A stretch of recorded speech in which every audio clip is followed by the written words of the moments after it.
जय गौर हरि, हरे कृष्णा। आप सबको इस 2023 के दशहरे पर शुभकामनाएं। दशहरा बड़ा ही विशेष दिन है। दशहरा संस्कृत में दश का मतलब होता है सब बुराइयां, हरा जिनको हर लिया गया, खत्म कर दिया गया। तो दशहरा वो दिन है जिस दिन हमें प्रण लेना चाहिए कि हम हमारी समस्त जो बुराइयां हैं उनको खत्म कर देंगे, समाप्त कर देंगे, मार देंगे। क्या हमने कभी ऐसे सोचा कि हमें ऐसा करना चाहिए?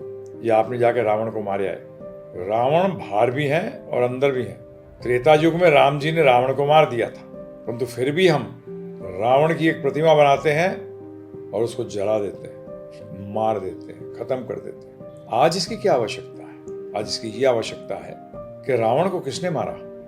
राम जी ने मारा। किसने मारा? राम जी ने। तो रावण किसका प्रतीक था? बुराइयों का प्रतीक था।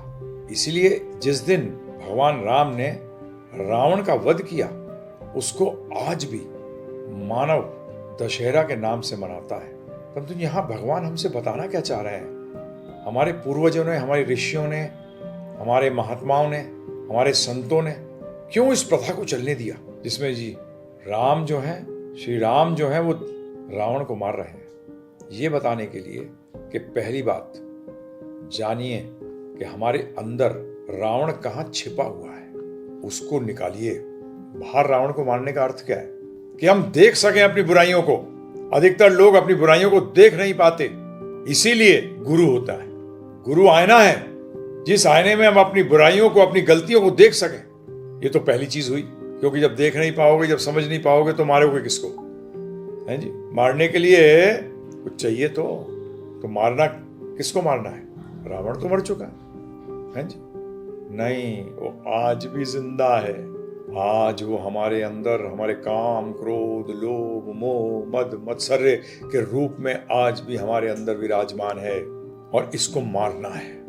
दूसरी बात, दशहरे के दिन की क्या बहुत विशेषता है कि इस रावण को कौन मार सकता है? कोई नहीं। इस रावण को कोई नहीं मार सकता, सिर्फ एक को छोड़कर। क्या है वो? श्री राम, अर्थात भगवान राम ही मार सकते हैं इन रावण रूपी बुराइयों को। कौन मार सकते हैं? सिर्फ राम जी मार सकते हैं और कोई नहीं मार सकता।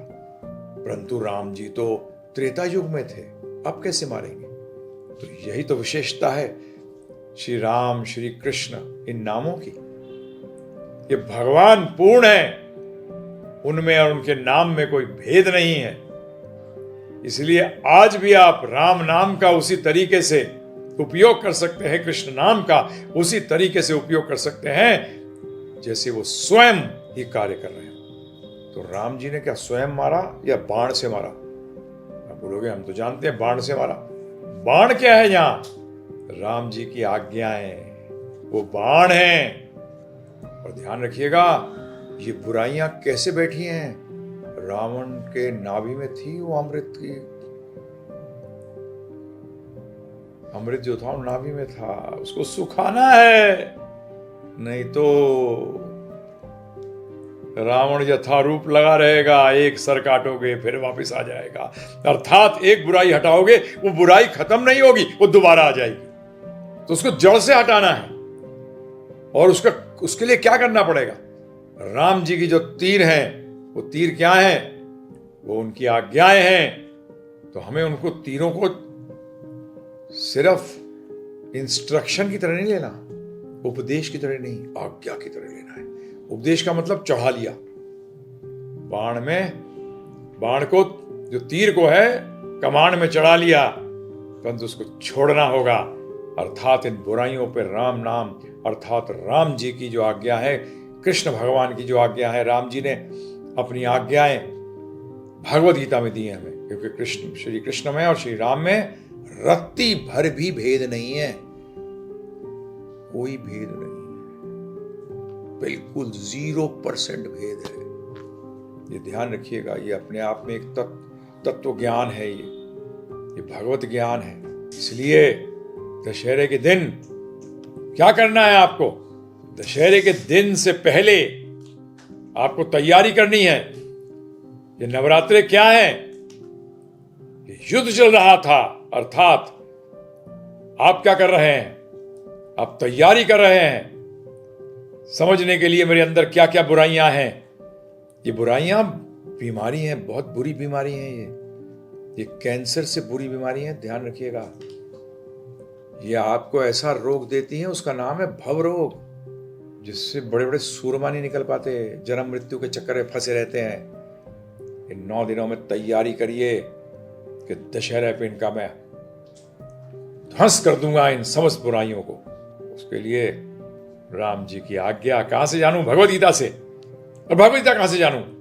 givegita.com पे जाइए, GIVEGITA.com। 13 घंटे में समझ जाइए राम जी क्या चाहते हैं।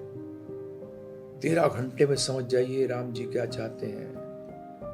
देखिए कमाल, 13 घंटे में समस्त बुराइयां समाप्त, खत्म, का नाश हो जाएगा। इससे बढ़िया बात और क्या हो सकती है? और जीवन के अंदर सफलता, सफलता ही नहीं, पूर्ण सफलता, आनंद की प्राप्ति होगी। इस दशहरे पे एक चीज ध्यान रखिएगा, एक बात का ध्यान रखिएगा बहुत ध्यान से। वो ये है, अगर दशहरा सही तरह नहीं मनाया, अर्थात अपनी बुराइयों को खत्म नहीं किया, तो दिवाली नहीं मना पाएंगे। आपकी दिवाली नहीं बन पाएगी सही। इस बात का ध्यान रखना। तो दशहरे पे पहले सब बुराइयों से अपने आप को साफ करिए, फिर राम जी आएंगे दिवाली पे, समझे? तो बहुत बहुत धन्यवाद फिर से एक बार आप सबों को। दशहरे की शुभकामनाएं। आपके जीवन के अंदर राम जी की आज्ञाएं प्रवेश करें और इन बुराइयों का नाश करें।